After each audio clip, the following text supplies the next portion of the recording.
السلام علیکم پیارے بچوں، کیسے ہو آپ سب؟ ہاں جی، آج ہم پڑھیں گے جانوروں سے برتاؤ کی ریڈنگ کی تھی ہم نے، اور اس کے مشکل الفاظ کے معنی بھی کیے تھے، اور آج ہم اس میں پڑھیں گے ہم خالی جگہ میں درست الفاظ کو جو ہے وہ لکھنا بھی ہے اور پینسل سے اس کو بھرنا بھی ہے۔ MCQs، ٹھیک ہے، یہ ہم کریں گے۔ آپشن دی ہوئی ہے نا نیچے، یہ درست جواب کے دائرے کو پینسل سے بھریے اور خالی جگہ میں لکھیں۔ ہاں جی، آدمی کو سفر کے دوران کیا نظر آیا؟ پہلوان نظر آیا، کنواں نظر آیا، بزرگ نظر آیا، شاعر نظر آیا۔ کیا نظر آیا تھا؟ کنواں۔ کیا نظر آیا؟ کنواں۔ آدمی کو سفر کے دوران کیا نظر آیا؟ کنواں۔ ہاں جی، آدمی کو ڈیش میں سخت پیاس لگی۔ گھر میں، باغ میں، بازار میں، راستے میں۔ آدمی جو جا رہا تھا، کہاں پر وہ جا رہا تھا؟ یا اپنے گھر میں ہی بیٹھا ہوا تھا، اسے کیا لگی؟ سخت پیاس لگی۔ کہاں پہ بیٹھے ہوئے یا جاتے ہوئے؟ اس کو راستے میں جاتے ہوئے سخت پیاس لگی۔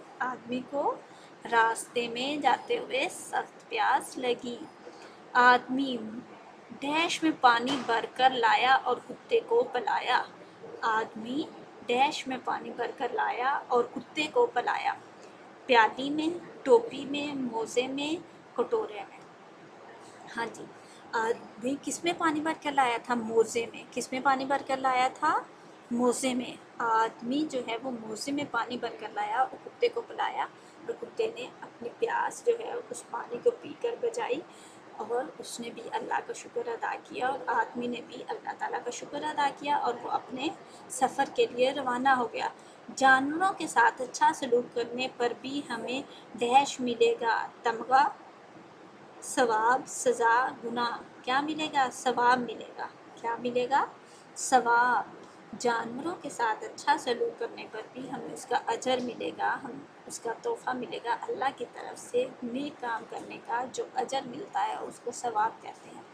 جانوروں کے ساتھ اچھا سلوک کرنے پر بھی ہمیں ثواب ملے گا۔ کیا ملے گا؟ ثواب ملے گا۔ یہ آپ نے ان خالی جگہوں میں لکھنے بھی ہیں ورڈز پیارے پیارے سے کر کے، اور ان کو پینسل سے فل بھی کر لینا ہے۔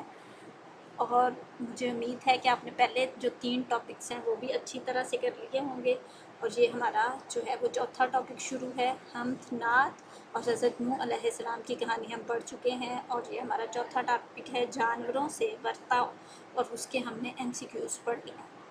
اوکے جی، ان سب کو اچھی طرح سے یاد کرنا ہے۔ ٹھیک ہے جی، اللہ حافظ، گاڈ بلیس یو۔